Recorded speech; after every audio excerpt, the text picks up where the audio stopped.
ஏன்னு ஒரு 3x3 matrix கொடுத்துருக்காங்க. இந்த மேட்ரிக்ஸில் ஃபஸ்ட்டு எலமெண்ட்டுக்கு நம்ம மைனர் எப்படி கண்டுபிடிக்கிறது அப்படின்றத பார்க்கலாம். பாருங்கள், ஃபஸ்ட்டு எலமெண்ட்றது இந்த 2 தான்.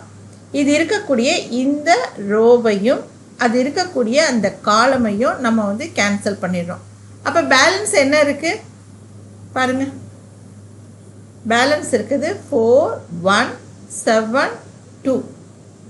ஓகே, இப்போது இதில் இதுதான் பிரின்சிபல் டயக்னல். இதை நம்ம மல்டிப்ளை பண்ணணும். அப்போ 4 × 2ன்றது 8. ஓகே, செகண்டரி டயக்னல் எதுனா இதுதான். இதை மல்டிப்ளை பண்ணால் 7 × 1ன்றது 7. இந்த பிரின்சிபல் டயக்னல்லேருந்து இந்த செகண்டரி டயக்னலோட வேல்யூவை நம்ம மைனஸ் பண்ண போகிறோம். அப்போது 8 - 7 = 1. இதுதான் இந்த 2 அப்படிங்கிற இந்த எலமெண்ட்டோட மைனர். இப்போ அடுத்த எலமெண்ட் எடுத்துக்கலாம். இப்போ 3, இதோட மைனர் நம்ம எப்படி கண்டுபிடிக்கிறது அப்படின்னு பார்த்தோம்னா, இந்த 3 இருக்கக்கூடிய இந்த ரோவையும் இந்த காலத்தையும் நம்ம விட்டுறணும். அப்போ பேலன்ஸ் என்ன இருக்குது பாருங்கள், மைனர் ஆஃப் 3 = பேலன்ஸ் இருக்குது இதுதான் 3 1. அப்போ 3 1. அடுத்தது என்ன இருக்குது 3 2. அப்போ 3 2. இதில் பிரின்சிபல் டயக்னல்ன்றது எது இதுதான். அப்போ இது ரெண்டையும் மல்டிப்ளை பண்ணால் என்ன கிடைக்கும், 3 × 2ன்றது 6. ஓகே, இது ரெண்டும் செகண்டரி டயக்னல். இது ரெண்டையும் மல்டிப்ளை பண்ணால் 3 × 1 3. அப்போது இந்த பிரின்சிபல் டயக்னல்லேருந்து இந்த செகண்டரி டயக்னலை மைனஸ் பண்ணோம். அப்போ 6 - 3 = 3. இதுதான் இந்த 3 அப்படிங்கிற இந்த எலமெண்ட் இருக்கு இல்லையா, இதோட மைனர். ஓகே, இப்போ நமக்கு மைனர் எப்படி கண்டுபிடிக்கிறது அப்படின்றத ரொம்ப தெளிவாக இருப்பீங்க. அடுத்து நம்ம கோஃபேக்டர் எப்படி கண்டுபிடிக்கிறது அப்படின்றத நம்ம பார்க்கலாம். கொடுத்துருக்க இந்த 3x3 மேட்ரிக்ஸ்க்கு நம்ம கோஃபேக்டர் மேட்ரிக்ஸ் கண்டுபிடிக்க போகிறோம். கோஃபேக்டர் கண்டுபிடிக்கணும் அப்படின்னாலே இந்த சிம்பிளை நீங்கள் வந்து எழுதி வச்சுக்கணும். ஓகே, ஃபஸ்ட்டு வந்து பாசிட்டிவில் ப்ளஸில் ஆரம்பிக்கும், அடுத்தது ஆட்டோமேட்டிக்காக நெகட்டிவ் தான் வரணும், அதுக்கப்புறம் பாசிட்டிவ் தான் வரணும். அதே மாதிரி மேலே ப்ளஸ் இருக்குன்னா கீழே வந்து மைனஸ் தான் வரணும், அதுக்கப்புறம் ப்ளஸ், அதுக்கப்புறம் மைனஸ். இதுதான் வந்து இந்த சிம்பிளை எழுதக்கூடிய ஒரு முறை. இப்போ நம்ம இந்த சிம்பிளை எழுதி வச்சுக்கிட்டோம். இப்போ நம்ம கோஃபேக்டர் கண்டுபிடிக்கணும் அப்படின்ட்டா ஃபஸ்ட்டு வந்து அந்தந்த இடத்துல அந்தந்த சிம்பிள் போடணும். இப்போது ஃபஸ்ட்டு எலமெண்ட் இதுக்கு தான் கண்டுபிடிக்க போகிறோம். 2 அப்படிங்கிற எலமெண்ட்டுக்கு தான் கோஃபேக்டர் கண்டுபிடிக்க போகிறோம். அப்போ 2 இருக்கிற இடத்துல இங்கே என்ன சிம்பிள் இருக்குது, ப்ளஸ். அப்போது நம்ம 2க்குரிய ஆன்சர் கண்டுபிடிக்கிறதுக்கு முன்னாடி இந்த ப்ளஸ்ன்ற சிம்பிளை இங்கே போட்டுறணும். ஓகே, இப்போ அதுக்கடுத்து என்ன பண்ண போகிறோம்னா இதோட மைனர் கண்டுபிடிக்க போகிறோம். அப்போது ஆட்டோமேட்டிக்காக இந்த 2 இருக்கக்கூடிய ரோவையும் இந்த காலத்தையும் கட் பண்ணிடணும். இப்போ இது ரெண்டையும் மல்டிப்ளை பண்ணுங்கள் 8. இப்போ இந்த இடத்துல லைட்டாக ஒரு ப்ராக்கெட் போட்டுக்கலாம். 4 × 2ன்றது 8. இப்போ இது ரெண்டையும் மல்டிப்ளை பண்ணுங்கள். 7 × 1ன்றது 7. இந்த 8லேருந்து 7-ஐ மைனஸ் பண்ணிடுங்க. ஓகே, இப்போ இந்த 2 அப்படிங்கிற எலமெண்ட்டுக்கு கோஃபேக்டர் கண்டுபிடிக்கிறதுக்கு அதோட சிம்பிளை எடுத்து நம்ம இங்கே எழுதிக்கிட்டோம். ஓகே, அதுக்கப்புறமேல இந்த 2வோட மைனரை கண்டுபிடிச்சி இங்கே எழுதியிருக்கோம். இது ரெண்டையும் மல்டிப்ளை பண்ணோம்னா அதுதான் கோஃபேக்டர். இப்போ அடுத்த எலமெண்ட்டுக்கு நம்ம அதே மாதிரி கண்டுபிடிக்க போகிறோம். அடுத்த எலமெண்ட் என்ன இருக்குது 3.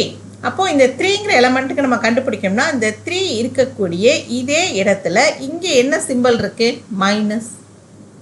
அப்போது அதை எடுத்து அந்த இடத்துல நம்ம போட்டுக்கணும். ஓகே, இப்போ ஒரு ப்ராக்கெட் ஓப்பன் பண்ணிக்கோங்க. இப்போ இந்த 3 இருக்கக்கூடிய இந்த ரோவையும் இந்த காலத்தையும் நீங்கள் விட்டுருங்க. பேலன்ஸ் என்ன இருக்குது, இந்த 4 எலமெண்ட்ஸு. அப்போ இதில் பிரின்சிபல் டயக்னலை நீங்கள் மல்டிப்ளை பண்ணிங்கன்னா 3 × 2. இந்த 3ஐயும் இந்த 2வையும் மல்டிப்ளை பண்ணணும். இதெல்லாம் பிரின்சிபல் டயக்னல். அப்போ இதனே மல்டிப்ளை பண்ணால் 3 × 2ன்றது 6.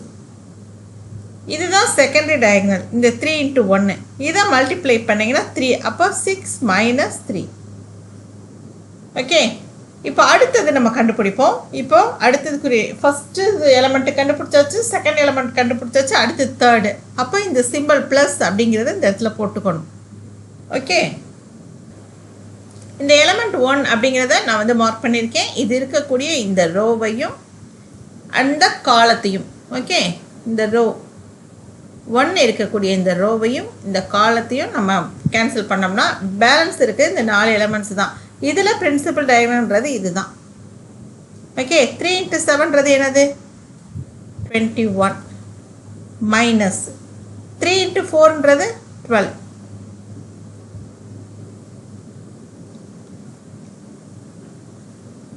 இதே மாதிரி இங்கே உள்ள இருக்கக்கூடிய 9 எலமெண்ட்டுக்குமே நம்ம வந்து தனித்தனியாக இந்த கோஃபேக்டர் கண்டுபிடிக்கணும், சிம்பிள் போடணும், அதே சமயம் அதோட மைனரையும் கண்டுபிடிக்கணும். இப்போ 3 அப்படிங்கிற எலமெண்ட் இருக்கு இல்லையா கீழே, இதோட மைனர் கண்டுபிடிக்கிறதுக்கு என்ன பண்ணணும், ஃபஸ்ட்டு வந்து இதோட சிம்பிள் என்னது, 3 இருக்கக்கூடிய இந்த இடத்துல என்ன இருக்குது, மைனஸ் இருக்குது. ஸோ மைனஸ் எடுத்து இங்கே போட்டுக்கணும். ஸோ இந்த மாதிரி நம்ம ஃபுல்லாக கண்டுபிடிக்கணும். ஃபஸ்ட்டு 3 எலமெண்ட்டு கண்டுபிடிக்கும் போதே எப்படி மைனர் கண்டுபிடிக்கிறது, எப்படி கோஃபேக்டர் கண்டுபிடிக்கிறது உங்களுக்கு அண்டர்ஸ்டாண்ட் பண்ணியிருப்பீங்க. இப்போ இதை நான் கம்ப்ளீட் பண்ணிடுறேன். இப்போ நான் கோஃபேக்டர் மேட்ரிக்ஸ், இந்த மேட்ரிக்ஸோட கோஃபேக்டர்ஸ் எல்லாமே நான் கண்டுபிடிச்சி எழுதியாச்சுங்க. இப்போ பாருங்களேன், இப்போ இந்த இடத்துல நம்ம கண்டுபிடிச்சிருக்கோம்ல, இதை பாருங்கள், இந்த டேர்ம். ஓகே, இந்த டேர்மில் நம்ம வந்து மைனர் அண்ட் கோஃபேக்டர் கண்டுபிடிச்சோம். ஃபஸ்ட் இந்த சிம்பிள் போட்டுக்கிட்டோம், அதுக்கப்புறமேல அதோட மைனர் கண்டுபிடிச்சோம். இப்போ இந்த மாதிரி மைனஸ் முன்னால் வந்துச்சுன்னா நம்ம என்ன பண்ணணும்னா இந்த மைனஸை உள்ளே கொண்டு போகணும். மைனஸால் இந்த டேர்மை வந்து நம்ம மல்டிப்ளை பண்ணணும். அப்போ மைனஸ் இன்ட்டு 6 வந்து -6, மைனஸ் இன்ட்டு -3ன்றது +3. இப்போ -6லேருந்து +3 மைனஸ் பண்ணால் நமக்கு ஆன்சர் என்ன கிடைக்கும், -3 கிடைக்கும். ஓகே, உங்களுக்கு புரியுதா? பாருங்கள், -6 -3. இப்போ இந்த டேர்மில் இதை வச்சு இதை மல்டிப்ளை பண்ணிங்கன்னா -6. இப்போ இது ரெண்டையும் மல்டிப்ளை பண்ணால் +3. இப்போ ஆன்சர் என்ன கிடைக்கும், -3. ஸோ இதை நீங்கள் தெரிஞ்சு வச்சுக்கோங்க. இதே மாதிரி தான் நம்ம அந்த இடத்துல மைனஸ் ஒரு டேர்ம் எல்லாத்துலேயுமே மைனஸை வந்து உள்ளே கொண்டு போயிடுவோம். அதே மாதிரி தான் இந்த இடத்துலையும் பாருங்கள், இப்போ -14 அப்புறம் -9 இருக்கு இல்லையா இந்த டேர்ம், இதை வந்து நம்ம எப்படி செஞ்சுருக்கோம் அப்படின்னு பார்த்தீங்கன்னா இதே மாதிரி தான். மைனஸ் பாருங்கள், இந்த இடத்துல நம்ம என்ன பண்ணியிருக்கோம், இந்த டேர்ம் இதை மட்டும் நான் எடுத்து சால்வ் பண்ணி காமிக்கிறேன் உங்களுக்கு. ஏன்னா சில பேருக்கு அங்கெல்லாம் டவுட் வரும். இப்போ மைனஸ் இருக்குது, 14 -9 அப்படின்னு வந்துருச்சுன்னா இந்த மைனஸை வச்சு இந்த 14 மல்டிப்ளை பண்ணுறோம், அப்போ -14. இந்த மைனஸ் வச்சு உள்ளே இருக்க -9 மல்டிப்ளை பண்ணுறோம், அப்போ +9. இப்போ -14லேருந்து 9 மைனஸ் பண்ணிங்கன்னா -5. அதுதான் நான் வந்து இங்கே எழுதியிருக்கேன். ஓகே, சின்ன சின்ன டவுட்ஸ் தான், ஆனால் அது வரும்போது நமக்கு வந்து கொஞ்சம் குழப்பமாக இருக்கும் இல்லையா, அதனால் நம்ம இந்த டவுட்டெல்லாம் கிளியர் பண்ணிக்கலாம். இப்போது இந்த ஏன்னு அவங்க கொடுத்துருக்காங்க இல்லையா இந்த மேட்ரிக்ஸு, இந்த மேட்ரிக்ஸோட கோஃபேக்டர் மேட்ரிக்ஸ் தான் நம்ம கண்டுபிடிச்சிருக்கோம். ஓகே, இந்த மேட்ரிக்ஸோட கோஃபேக்டர் மேட்ரிக்ஸ் தான் இது. ஓகே, அடுத்து நம்ம என்ன கண்டுபிடிக்க போகிறோம் அப்படின்னா அட்ஜாயிண்ட் எப்படி கண்டுபிடிக்கிறது அப்படின்றது தான் நம்ம பார்க்குறோம். அட்ஜாயிண்ட் கண்டுபிடிக்கிறதுக்கு இதுதாங்க மெத்தடு. ஃபஸ்ட்டு வந்து நம்ம கோஃபேக்டர் மேட்ரிக்ஸ் கண்டுபிடிச்சிக்கணும். ஓகேவா, அந்த கோஃபேக்டர் மேட்ரிக்ஸை டிரான்ஸ்போஸ் பண்ணோம்னா அதுக்கு பேர் தான் adjoint. Adjoint matrix 3x3 matrix. Okay, டிரான்ஸ்போஸ்னால் என்னன்னு வர தெரிஞ்சுக்கலாம். இப்போது நம்ம அட்ஜாயிண்ட், இப்போ உங்க ஒரு மேட்ரிக்ஸ் கொடுத்துருக்காங்களே, அந்த மேட்ரிக்ஸ்க்கு நம்ம அட்ஜாயிண்ட் கண்டுபிடிக்கணும் அப்படின்னா நம்ம எப்படி செய்யணும் அப்படிங்கிறத நம்ம பார்க்குறோம். இப்போது பாருங்கள், 3x3 மேட்ரிக்ஸ் கொடுத்துருக்காங்க. ஃபைண்ட் அட்ஜிஏன்னு சொல்லி கேட்டிருக்காங்க, அட்ஜாயிண்ட் கண்டுபிடிக்க சொல்லியிருக்காங்க. தமிழில் அட்ஜாயிண்ட் அப்படிங்கிறது வந்து சேர்ப்பு அணி. ஓகே, தமிழில் இதுக்கு பேர் சேர்ப்பு அணி. எப்படின்னு கேட்டாங்கன்னா இந்த கொடுத்துருக்காங்க இல்லையா, இந்த மேட்ரிக்ஸ்க்கு நம்ம வந்து இந்த மேட்ரிக்ஸ்க்கு கோஃபேக்டர் மேட்ரிக்ஸ் கண்டுபிடிக்கிறோம்ல, இதோட டிரான்ஸ்போஸ் தான் அட்ஜாயிண்ட். அப்போ நம்ம என்ன பண்ணணும்னா அந்த டி அப்படிங்கிறத இந்த கார்னரில் எழுத மறக்கக்கூடாது. பாருங்கள், இப்போது நான் இந்த டி அப்படிங்கிறத இந்த கார்னரில் நான் எழுதிக்கிறேன். இதுதான் டிரான்ஸ்போஸ் பண்ணணும். கோஃபேக்டர் மேட்ரிக்ஸ் கண்டுபிடிச்சிட்டு அதை டிரான்ஸ்போஸ் பண்ணணும் அப்படிங்கிறது தான் அதோட அர்த்தம். இப்போ கோஃபேக்டர் கண்டுபிடிக்கும் போதெல்லாம் அந்த மேலே வந்து இந்த டி அப்படிங்கிறத போடுறத மறக்கக்கூடாது. இப்போது நம்ம எப்படி டிரான்ஸ்போஸ் பண்ணுறது, டிரான்ஸ்போஸ்னால் என்ன அப்படின்னு கேட்டிங்கன்னா ரொம்ப ஈஸி. பாருங்கள், இது ரோ இருக்கு இல்லையா, இந்த ஃபஸ்ட்டு ரோவை நான் ஃபஸ்ட்டு காலமாக எழுதுகிறேன். ஓகே, அப்போ 1 -3 9. ஓகே, இப்போது செகண்ட் ரோ இருக்கு இல்லையா, இந்த செகண்ட் ரோவை செகண்ட் காலமாக நான் எழுதுகிறேன். அப்போ எப்படி எழுதணும், 1 1 -5. இந்த தேர்ட் ரோவை தேர்ட் காலமாக நம்ம எழுதணும். அப்போ பாருங்கள், -1 1 -1. அவ்வளோதான், நம்ம டிரான்ஸ்போஸ் பண்ணியாச்சு. இங்கே இருக்கக்கூடிய ரோவெல்லாம் காலமாக நம்ம மாற்றுறதுக்கு பேர் தான் டிரான்ஸ்போஸ். இன்னொரு டைம் நம்ம செக் பண்ணலாம்.